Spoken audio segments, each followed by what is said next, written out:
Hi, I'm Danielle. I never thought I'd be telling this story, but here we are. My daughter Maya's 10th birthday was supposed to be the happiest day of her life. Instead, it became the day everything changed. Mom, can we do the piñata before cake? Maya bounced into the kitchen that morning, her dark curls flying everywhere. We'll see, sweetie. Let Aunt Rachel finish setting up the drinks table first. I was arranging cupcakes on a tiered stand, trying to make everything perfect. My sister-in-law Rachel walked in, carrying a large pitcher. Don't worry, I've got the juice situation handled. Made a special batch just for the birthday girl. You didn't have to go through all that trouble, I said, wiping frosting off my hands. It's no trouble at all. Maya deserves something special. Rachel's smile seemed genuine enough, though something about her tone felt off. My husband David came in lugging decorations. Rachel, thanks again for helping out. I know you've been swamped with work. Family comes first, right? Rachel set the pitcher down on the counter with more force than necessary. The party started at 2. Kids ran everywhere, screaming and laughing. Maya opened presents while I took photos, capturing every moment. Danielle, should I start serving drinks? Rachel called from the beverage table. Sure, go ahead. I watched Rachel pour juice into cups, setting one aside specifically. She waved Maya over. Birthday girl gets the first cup. I made this one extra special for you. Maya grabbed it eagerly. Thanks, Aunt Rachel. Wait, honey, let's do cake first, I started to say. But Maya was already drinking. She took 3 big gulps before I could finish my sentence. This tastes weird, Maya said, her face scrunching up. Weird how? I walked over quickly. Like, bitter? Mom, I feel... Her cup slipped from her hands, shattering on the patio. Maya's eyes went wide. Her breathing became rapid and shallow. Maya? Baby, what's wrong? I grabbed her shoulders. Can't breathe, she gasped, clutching her throat. Her lips were turning blue. David! I screamed. Call 911, now! Parents gathered around as I laid Maya on the ground. Her body was trembling, skin breaking out in hives. Someone help! I yelled. She's going into shock! One of the other moms, Jennifer, rushed over. She was a nurse. Does she have any allergies? She's allergic to artificial sweeteners. We always check everything. Jennifer grabbed Maya's wrist, checking her pulse. It's racing. The ambulance needs to get here now. I looked up at Rachel, who stood frozen by the drink table. Rachel, what did you put in that juice? Just regular juice, I swear. Her voice wavered. What brand? What ingredients? David demanded. Phone pressed to his ear as he spoke with the 911 operator. I don't remember. I threw the containers away already. Jennifer looked at me sharply. Danielle, does Maya have an EpiPen? In the kitchen. Top drawer by the fridge. David sprinted inside and back out in seconds. Jennifer administered the shot, and Maya's breathing steadied slightly, but she was still unconscious. The ambulance is 3 minutes out, David said, his voice shaking. I held Maya's hand, crying. Other parents ushered their children away, creating space. The birthday party had turned into a nightmare. When the paramedics arrived, they worked quickly, asking questions I barely processed. What did she consume? The lead paramedic asked. Juice. Her aunt made it. I pointed at Rachel. Do you know what was in it? She says she doesn't remember, Jennifer answered for me.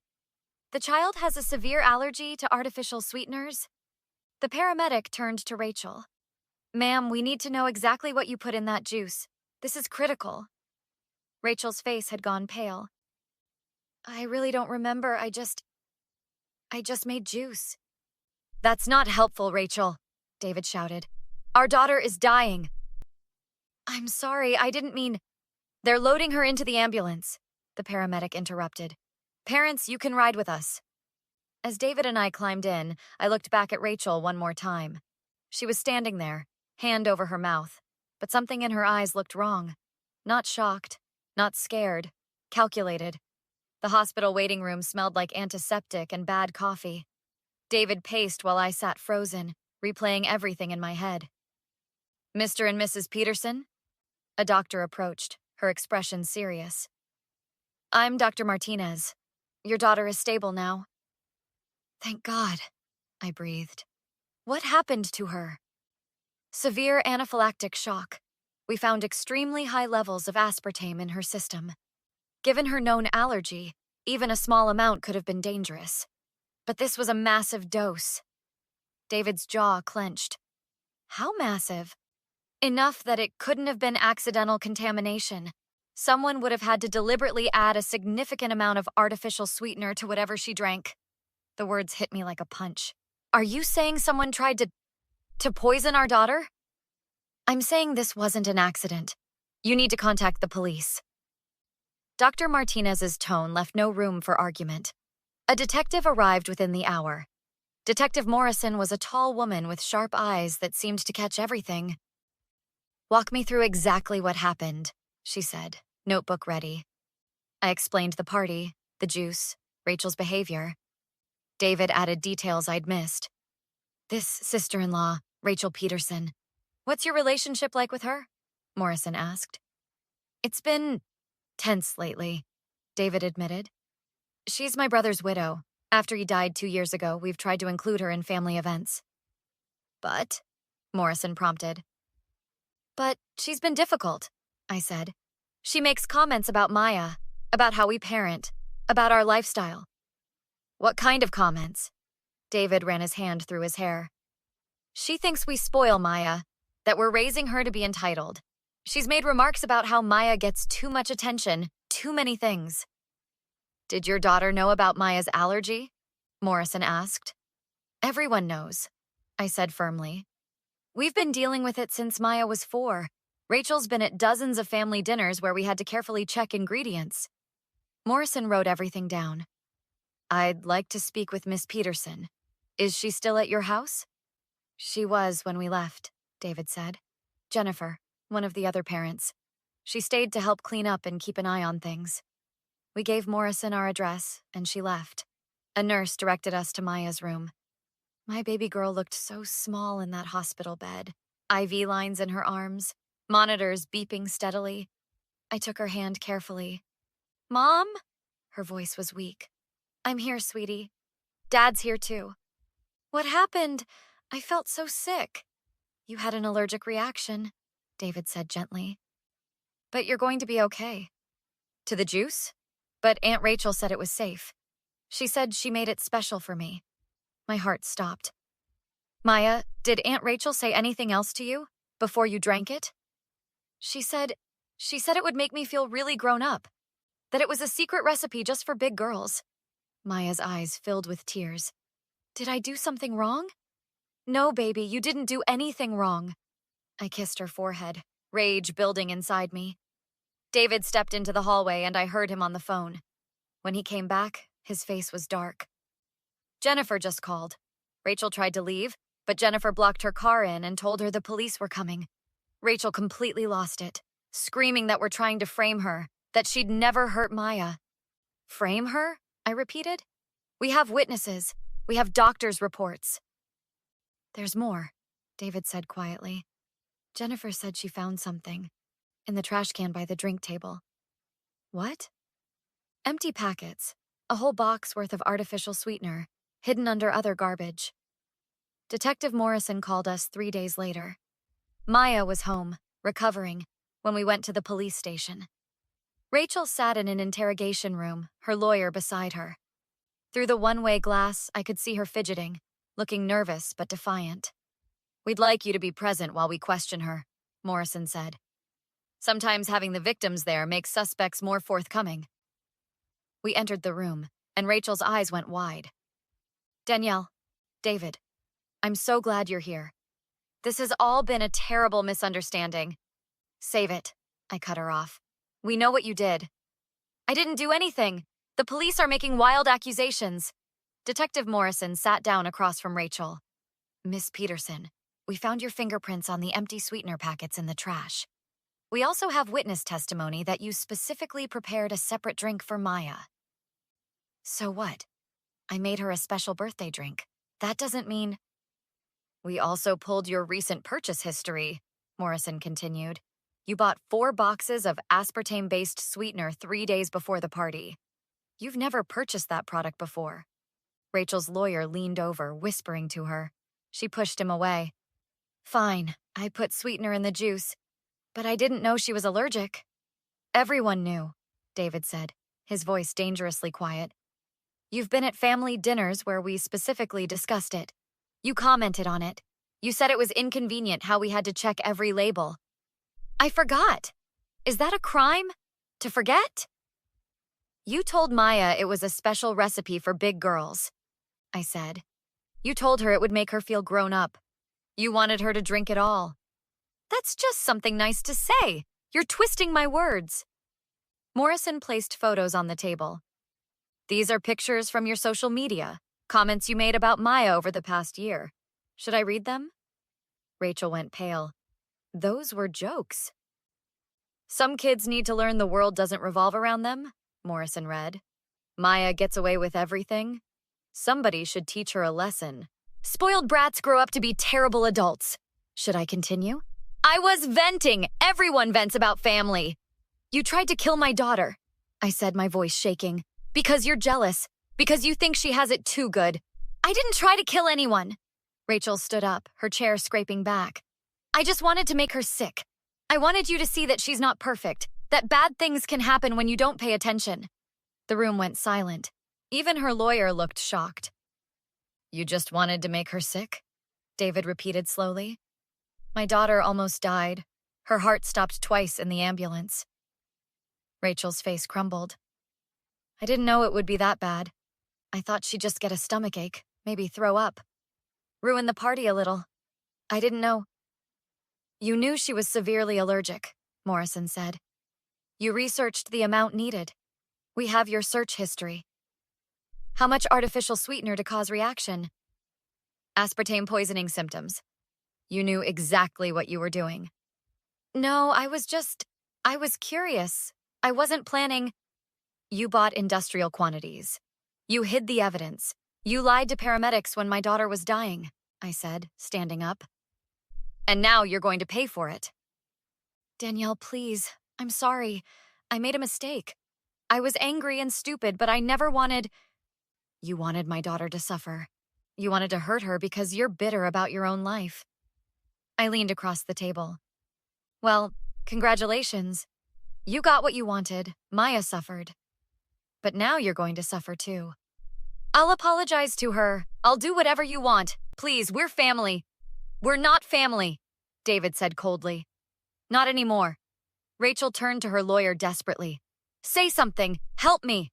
Her lawyer shook his head. Miss Peterson, I strongly advise you to stop talking. But Rachel wasn't listening. She lunged across the table toward me. You self-righteous witch. You always look down on me. You and your perfect little family. Officers immediately restrained her, pulling her back. This is your fault, Rachel screamed as they forced her into her chair. You made me feel like nothing, like I didn't matter. Someone had to take you down a peg. That's enough, Morrison said firmly. Rachel Peterson, you're under arrest for attempted murder, assault on a minor, and reckless endangerment. As they read her rights, Rachel continued screaming. You'll regret this. I'll make sure everyone knows what you really are. You can't do this to me. The trial took 6 months. Maya had to testify, which broke my heart. But she was brave. Tell the court what your Aunt Rachel said to you before you drank the juice, the prosecutor asked gently. Maya's voice was small but clear. She said it was special just for me, that it would make me feel grown up. She watched me drink it. She smiled. Did she smile like she was happy for you? No. Maya looked at Rachel, who sat stone-faced at the defense table. She smiled like she won something. The defense tried to argue diminished capacity, emotional distress from losing her husband, but the evidence was overwhelming. The search history, the bulk purchase, the deliberate targeting of a child she knew was vulnerable. Jennifer testified about finding the empty packets. Other parents testified about Rachel's strange behavior before Maya collapsed. Dr. Martinez explained how close Maya had come to dying. Another minute without the EpiPen, and we'd likely be having a very different conversation. When it came time for Rachel to testify, her lawyer advised against it. She took the stand anyway.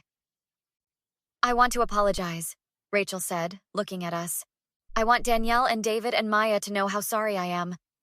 Miss Peterson, the judge interrupted, please answer the questions asked of you. But Rachel kept talking. I was in a dark place. Losing my husband destroyed me.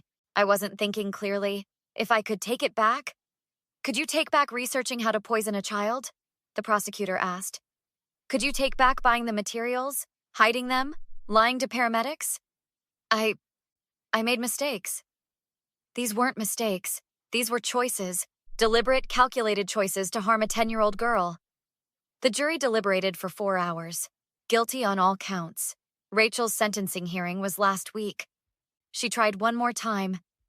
Danielle, she called out as we entered the courtroom.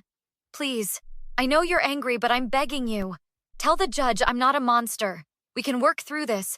Family forgives. I walked up to the barrier separating us. You're right about one thing. Family does forgive. But you're not my family. You stopped being family the moment you decided my daughter's life was worth less than your bitterness. I'll spend my life making this right. No, I said calmly.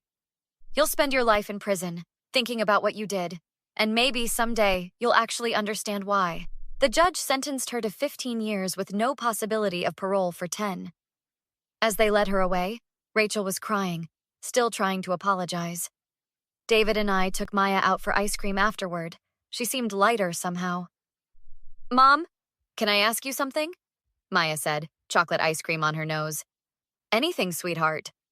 Why did Aunt Rachel hate me so much? I thought carefully about my answer. She didn't hate you, baby. She hated herself. And sometimes when people hate themselves, they try to hurt others to make themselves feel better. It's not right, and it's not your fault. Is it okay that I don't feel sad she's in jail?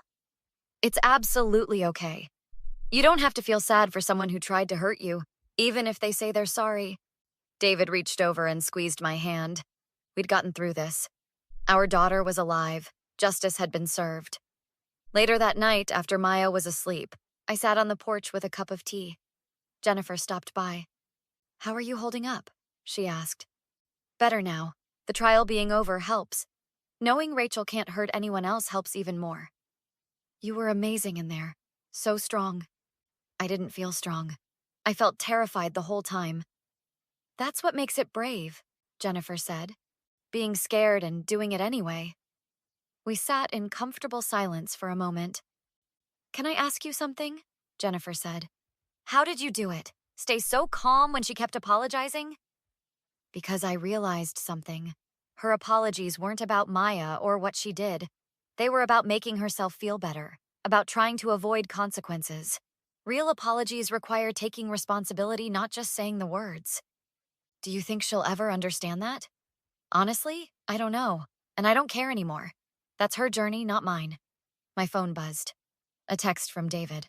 Maya wants to know if we can have another birthday party. A redo. She says Aunt Rachel already ruined one. She deserves 2 parties this year. I laughed, showing Jennifer the message. That kid is going to be just fine. She gets it from her mom, Jennifer smiled. We started planning the party right there. This time, there would be no surprises, no hidden dangers. Just joy, laughter, and the people who genuinely loved Maya. Because that's what family really means. Not DNA, not obligation, but choice, protection, love. Rachel chose bitterness. We chose each other. And that made all the difference. What would you do if someone you trusted betrayed you in the worst possible way? How do you move forward after something like this? Let me know in the comments below. And don't forget to like and subscribe for more true stories about justice, revenge, and redemption.